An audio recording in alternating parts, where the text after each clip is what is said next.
Hello there. In a special lunchtime live stream later today, we're going to talk about search strategy in the Jay Slater case. Good news is the local cops have given the family the green light to bring in private search crews. We're also going to discuss 3 cases involving Brits getting into trouble of some sort, and then think critically about how those cases are similar or indeed dissimilar to this one. In this analysis, we're going to start with the curious case of Jamie Fielding, a 7 months pregnant Scottish woman who went to Tenerife 2 years ago and was promptly arrested and thrown in jail. In my head, I fear thoughts build up until I can't hear. My mind fills up into a creature, and it haunts me somewhere much deeper. I got nightmares in my head, I fear. Hello, good morning. Welcome to True Crime Rocket Science, the most authentic voice in true crime. So as I say, in the live stream, we're going to talk about 3 cases involving Brits getting into trouble. And then we're going to think critically about how those cases are similar or indeed dissimilar to this one, the case of Jay Slater. It's what we on this channel refer to as intertextualities, and we'll begin that conversation in a minute in this episode, as I say, with the curious case of Jamie Lee Fielding. Now, we're going to get to that story in a minute. What we want to do for now is quickly review some of the latest news, which is mostly about dismissing disinformation. That's really what's in the news at the moment, are stories that are not really taking us anywhere. And you can tell that there is an attempt, whether you want to say it's cynical, misinformed, or desperate, whatever you want to call it, there's an attempt to try to explain why Jay is missing and why Jay remains missing. And obviously there are thousands of people out there, maybe hundreds of thousands, that are scratching their heads, that are just dumbfounded, like, what has happened here? Where is Jay? You know, people don't just fall off the face of the earth. And so the latest in terms of this news is a distressing video that went viral, debunked, of course, but mainlining into the trope that Jay was in a fight or started a fight. And of course, there is some truth to this idea. I mean, the best rumors and conspiracy theories do have some truth in them. And so there is fighting in his backstory, and there was apparently a scuffle of some kind on the night of the incident. And so the idea of some kind of altercation seems to join a lot of dots for some people. It's this kind of kindergarten idea, this classical idea that someone had a fight in the playground and then someone else followed them later, the loser, and then settled the score. And that's what happened to Jay. Is it? It does make a lot of sense if you don't really think about it, if you don't really care about that little thing called evidence. Before we get to that, if you haven't subscribed to the channel, please do. If you're interested, I do have a Patreon channel where I put the scripts to these videos. So if you want to go through them carefully in more detail, head to patreon.com/TCRS. If you're enjoying this analysis, please like, share, leave a comment. You can also hit the thanks button. And then one more thing. I'm also going to be covering the Alec Baldwin trial, which starts next week. So if you're interested in that, I've also covered that case. I think put up over 100 videos on Alec Baldwin, so I do know that case quite well. If you're interested in my coverage, please do follow along as well. And let's get started. So if you think critically about it, Jay couldn't have been seriously hurt if he was cheerfully smoking a cigarette at dawn. I mean, this is entertaining this whole scuffle idea that there was some kind of serious argument, some intense argy-bargy. I don't think he was seriously hurt if that was the case. So if he wasn't seriously hurt, then how serious was the argument? And also, if it was such a bad thing that had happened, why would he be cheerfully smoking a cigarette at dawn, laughing about where he was a few minutes later, Snapchatting the view, and also electing to walk a long distance instead of just taking it easy and catching the bus when it arrived?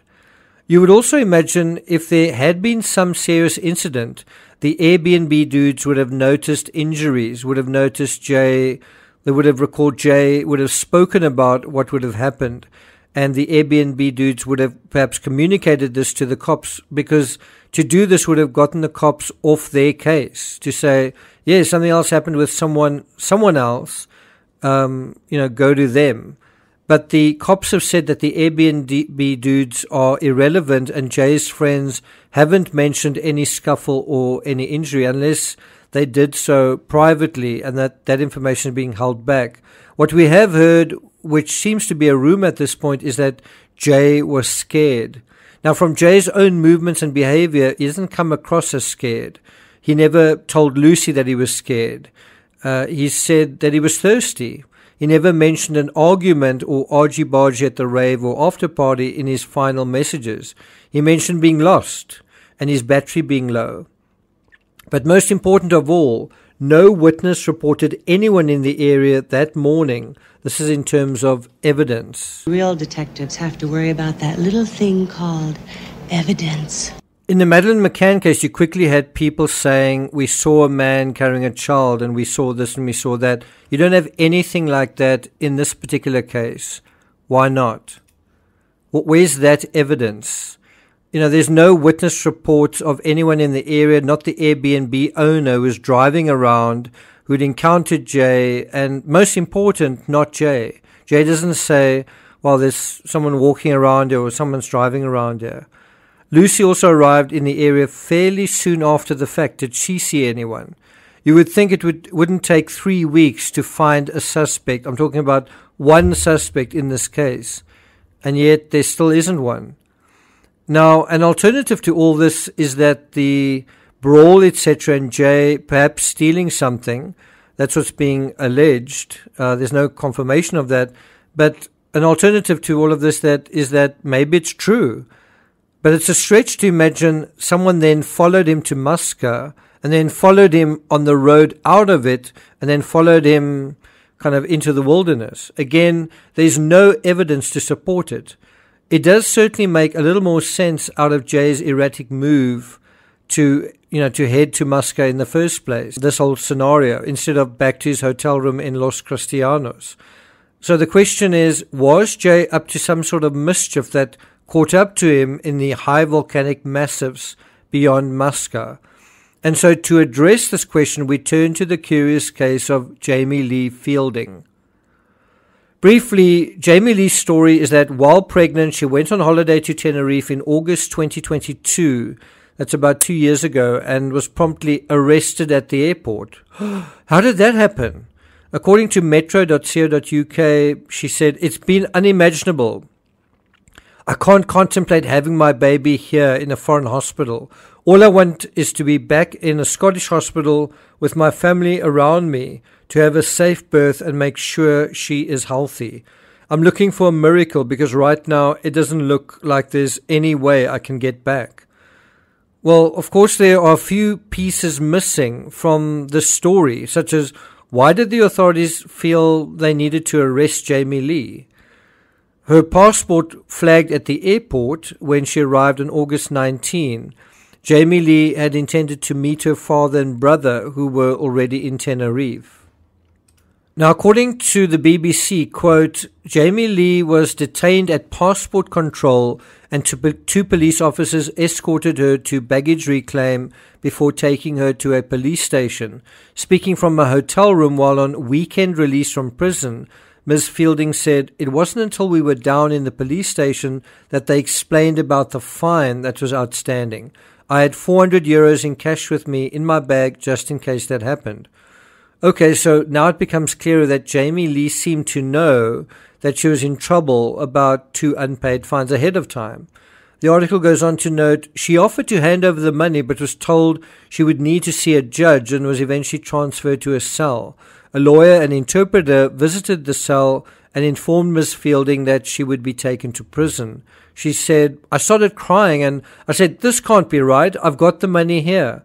The translator explained she could no longer pay the fine and the judge wanted her to complete a 4-month prison sentence." Is that harsh? I know I was once on a train between London and Bristol and I hadn't paid the ticket, and the guy kicked me off the train. Is that harsh? Or is that just the way things are? And I don't think there's a big legal intrigue here that the Spanish authorities were simply following protocol and the British tourist was appealing on the basis of exceptional circumstances that the law basically not apply to her.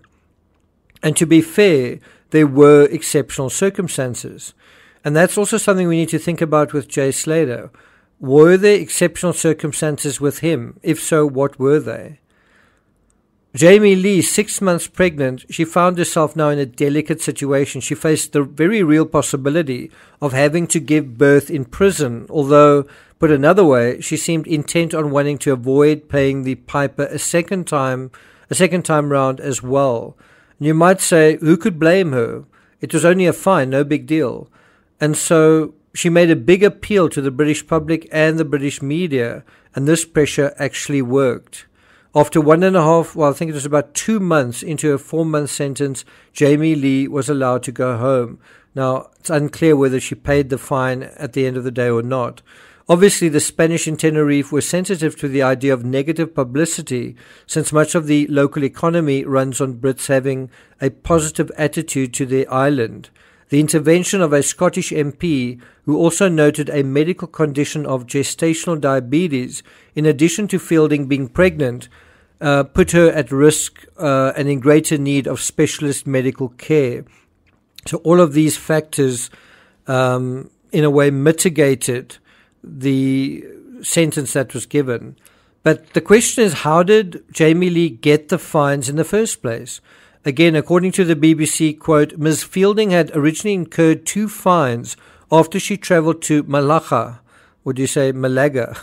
in 2021 to identify her mother's body after she died while on holiday. She said that she had not been in the right frame of mind and ended up being arrested for drunken behaviour on the beach. She was handed 2 fines totaling €420, which she did not pay. Now, the intertextual question is whether Jay, like Jamie Lee, was also not in the right frame of mind, also drunk, also on the run in a sense, having done something, acted in some way or taken something or having owed something but elected not to take responsibility for it. Basically ran away from something, from some kind of accountability. Now, one could take it even further than that and say that Jamie Lee arguably was hiding from accountability of some sort. And if she hadn't gone to Tenerife, would she have ever paid the fine? In the same way, could Jay have been hiding? And because of that, Jamie Lee soon finds herself in a delicate situation. She arrives in Tenerife and she finds she's trapped. She's stuck. She's not in a very nice place in Tenerife at all. And one could say that when she left Malaga, did she act in a bit of an irresponsible way? When she went to Tenerife, which in a way I think is like Jay going to Muscat, was she a little naive given what is going on? And so the question is, did something similar happen to Jay? If it did, then whose fault is it that Jay ended up in a pickle? Whose fault is it that Jamie Lee ended up in a pickle? Is it the cops' fault? Is it the fault of Spanish law? Is it not being in the right frame of mind's fault? Was Jamie Lee framed, or was some dirty cop, he kind of wanted to settle a score against her? No. Her own behavior caught up with her at passport control. And if Jamie Lee was hiding or avoiding accountability, did her father and brother not know about it? Well, one would imagine they would, and we know that her father campaigned to help get her out of there. But the same applies to Jay. I'm pretty sure that his family would know about the situation he would be in. He wouldn't want to traumatize them. And that makes the whole hiding scenario seem quite unlikely.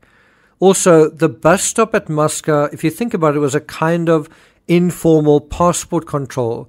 It was at this point that everything went either one way or another way. It was at this point that a wrong turn could ruin the whole symphony. And so you've got to ask yourself, all he had to do was wait a little while, catch the bus. Why didn't he? All Jamie Lee had to do was pay the fine in Malacha. Why didn't she? It's just really a matter of be patient, don't be impatient. And in both their cases, they didn't. Why didn't they? Why didn't they? Was it because of some evil phantom lurking in the background that Jamie Lee didn't pay her fines in Malacha? Or was it down to Jamie Lee's state of mind? Was it because of some evil phantom lurking in the background that Jay didn't wait and pay for a bus ticket in Moscow? Or was it down to Jay's state of mind? And so there it is. The number 6 clue we all missed is state of mind, which allied with all the other things, age, the remoteness of the terrain, the weather, substances, and the fact that Jay and Jamie Lee were both compromised in some way. Jamie Lee by her mother's death and by her pregnancy. Jay, well, how was he compromised? I'm not sure. It's harder to say, but it might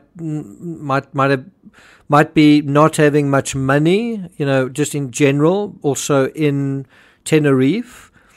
Perhaps something else. It's hard to say. You could even say, was he compromised by sleep deprivation? But it could also be something larger going on in the background, which caused Jay, like Jamie Lee, to appear to be a standout case compared to those drinking and reveling around them. That's the other thing that stands out, is if you just take a global view, Jay is falling on the dance floor. Something's going on with him that's not the same as everybody else. You had the same thing with Riley Strain. And you have the same thing with Jamie Lee. Now, is this somebody else's fault, or is it someone that is in a certain state of mind? That is the thing propelling the events. What do you think? So I'm not going to take it further than that. We will deal with the latest news, but most important, the best search strategy. I'm going to reveal about a 4-tiered search strategy that ought to work in this case. So look out for that. What do you think of this analysis here? Does it make sense? Thank you for listening, and I'll see you guys next time.